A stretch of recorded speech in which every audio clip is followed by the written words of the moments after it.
نحمده ونصلي ونسلم على رسوله الكريم۔ سورة الکہف آیت نمبر 1۔ اعوذ باللہ من الشیطان الرجیم، بسم اللہ الرحمن الرحیم۔ الحمد للہ الذی انزل علی عبدہ الکتاب۔ تمام تعریفیں اس اللہ کے لیے ہیں جس نے اپنے بندے پر کتاب کو نازل کیا۔ وَلَمْ يَجْعَلْ لَهُ عِوَجًا، اور اس کتاب میں کوئی کجی نہیں رکھی۔ قَيِّمًا لِيُنذِرَ بَأْسًا شَدِيدًا مِّن لَّدُنْهُ، سیدھی سادی کتاب ہے۔ لِيُنذِرَ بَأْسًا شَدِيدًا، تاکہ وہ سخت عذاب سے ڈرائے، مِن لَّدُنْهُ، جو کہ اس کے پروردگار کی طرف سے ہے۔ وَيُبَشِّرَ الْمُؤْمِنِينَ الَّذِينَ يَعْمَلُونَ الصَّالِحَاتِ، اور تاکہ وہ اہل ایمان کو جو نیک اعمال کرنے والے ہیں بشارتیں دے، ان لہم اجرا حسنا، اس بات کی کہ ان کے لیے بہترین اجر ہے۔ ماکثین فیہ ابدا، جس میں وہ ہمیشہ رہیں گے۔ وینذر الذین قالوا اتخذ اللہ ولدا، اور تاکہ وہ ان لوگوں کو ڈرائے جنہوں نے یہ کہا ہے اتخذ اللہ ولدا، معاذ اللہ، اللہ نے بیٹا بنایا ہوا ہے۔ ما لہم بہ من علم ولا لآبائہم، اس بات کا نہ تو ان کے پاس کوئی علم ہے اور نہ ان کے آباء و اجداد کے پاس۔ کبرت کلمۃ تخرج من افواہہم، بہت سنگین بات ہے جو ان کے منہ سے نکل رہی ہے۔ ان یقولون الا کذبا، وہ صرف جھوٹ ہی بول رہے ہیں۔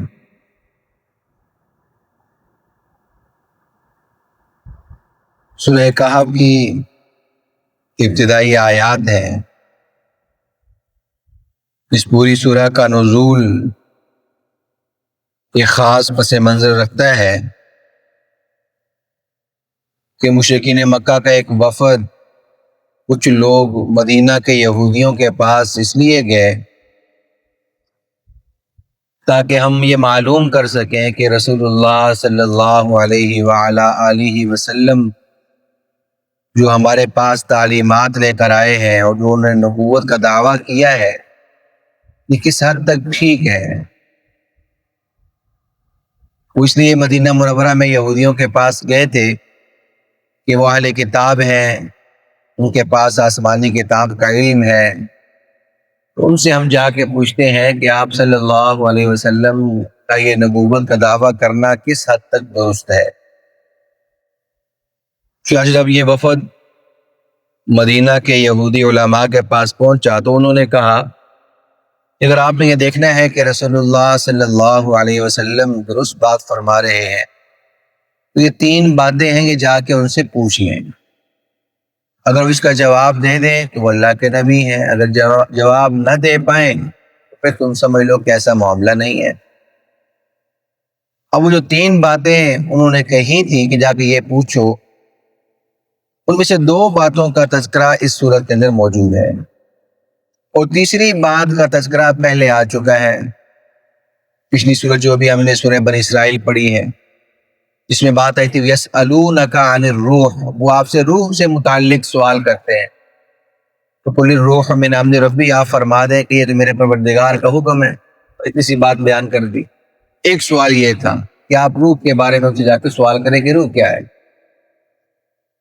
دوسرا سوال یہ تھا، ایک زمانے میں کچھ لوگ تھے، کچھ نوجوان تھے جو چھپتے چھپاتے جان بچاتے کسی غار میں انہوں نے پناہ لی تھی، تو ان نوجوانوں کا واقعہ کیا تھا، وہ کون لوگ تھے، کہاں سے آئے تھے، کیا ان کا معاملہ تھا، تو آپ اس کے بارے میں ان سے پوچھ لیں۔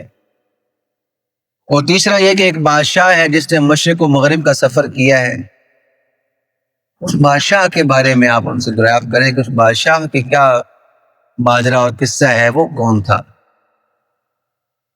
چنانچہ ان دو سوالوں کے جواب، جس کو صحابہ کہف کہتے غار کو ہیں، کیونکہ اس واقعے کو تفصیل سے بیان کیا گیا ہے، تو اس لحاظ سے اس سورت کا نام سورہ کہف ہے، یعنی ایسی سورہ جس میں غار والے لوگوں کا قصہ بیان ہوا ہے۔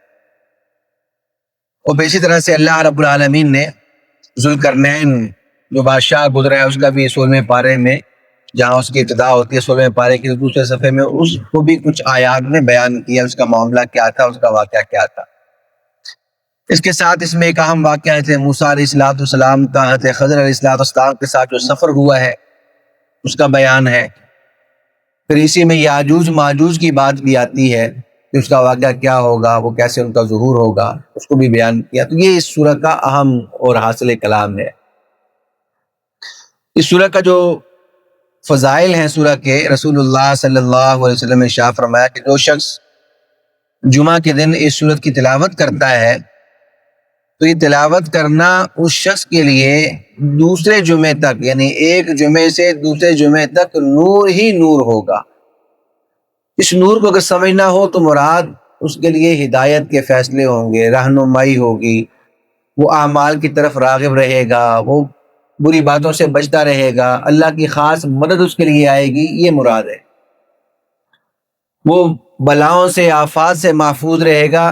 اس کی تائید اس بات سے ہوتی ہے کہ رسول اللہ صلی اللہ علیہ وسلم کے دیگر جو فرامین ہیں ان میں دو طرح کی باتیں ملتی ہیں کہ سورہ کہف کی ابتدائی 10 آیات جو بندہ ورد کرتا ہے، جو بندہ ان کو حفظ کر لیتا ہے، مطلب ان کو پڑھتا رہتا ہے، ان کو اپنی حفظ جاں بنا لیتا ہے، وہ دجال کے فتنے سے محفوظ رہے گا۔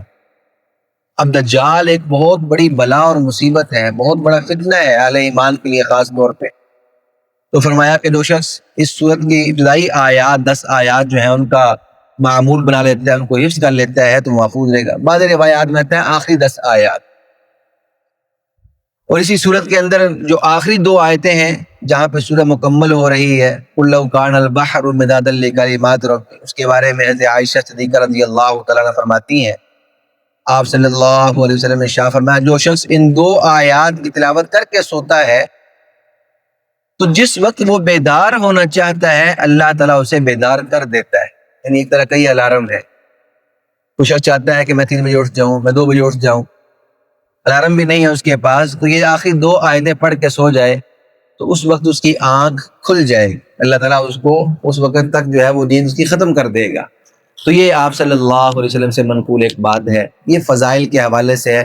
اسی لیے خاص طور پر جو اللہ والے ہیں حضرات علماء کرام اس بات کی ترغیب دیتے ہیں کہ جمعہ کے دن سورہ کہف کی جو تلاوت ہے اس کے کرنے کا معمول ہونا چاہیے، اس طریقے سے جو ابتدائی 10 آیات ہیں ان کے حفظ کرنے کا معمول ہونا چاہیے۔ بہرحال اللہ رب العالمین نے ارشاد فرمایا الحمدللہ الذی انزل علی عبدہ الکتاب ولم یجعل لہ عوجا، نزول کتاب کی بات ہے کہ تمام تعریف اللہ کے لیے ہیں جس نے اپنے بندے پر رسول اللہ صلی اللہ علیہ وآلہ آلہ وسلم پر کتاب کو نازل کیا، اور یہ کتاب ایسی ہے لم یجعل لہ عوجا، اس میں کوئی کجی نہیں ہے۔ کجی سے مراد اس کے مضامین میں کوئی تضاد نہیں ہے، ایسا نہیں کہ ایک جگہ پر ایک بات کی ہو، دوسری جگہ پر دوسری بات کی ہو، چوتھی جگہ پر چوتھی بات کی ہو، ایسا نہیں ہے۔ لم یجعل لہ عوجا، اس میں کوئی بیانات کے اندر تضاد نہیں پایا جاتا۔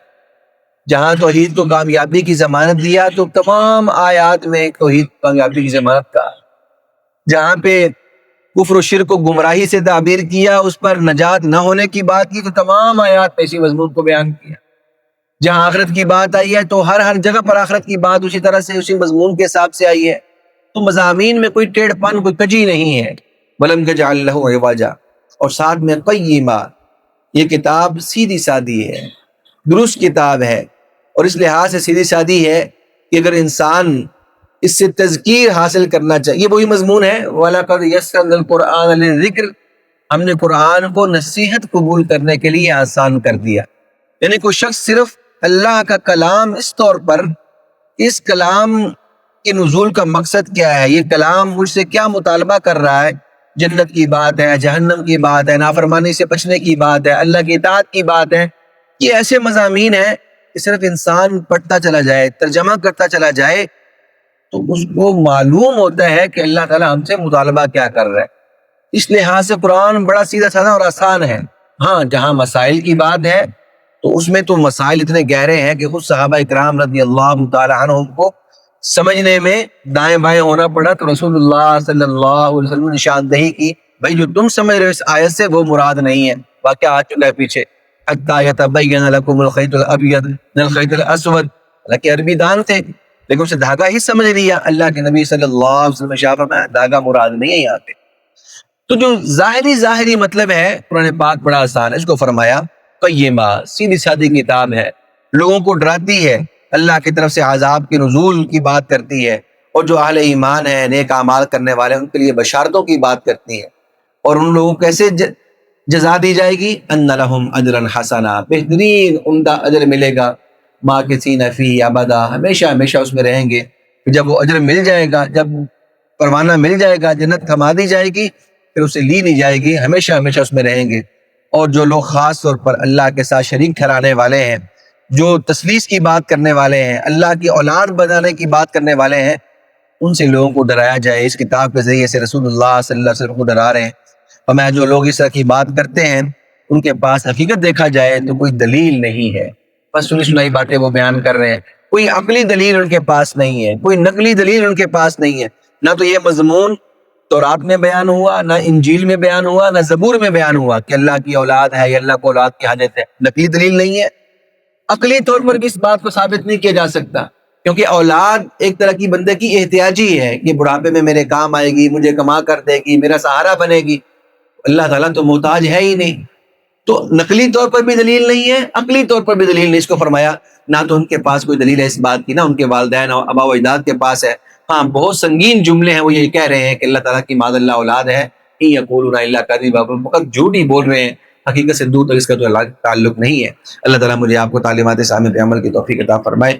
وما علینا الا البلاغ المبین. الحمدللہ رب العالمین والصلاة والسلام علی سید الانبیاء والمرسلین. رب ارحمهما كما ربياني صغيرا. ربنا هب لنا من ازواجنا وذرياتنا قرة اعين واجعلنا للمتقين اماما. اللهم انا نسألك الصحة والعفة والامانة وحسن الخلق. اللهم ارنا الحق حقا وارزقنا اتباعه وارنا الباطل باطلا وارزقنا اجتنابه. وصلى الله تعالى على رسوله النبي الكريم وعلى آله واصحابه اجمعين. آمين برحمتك يا ارحم الراحمين.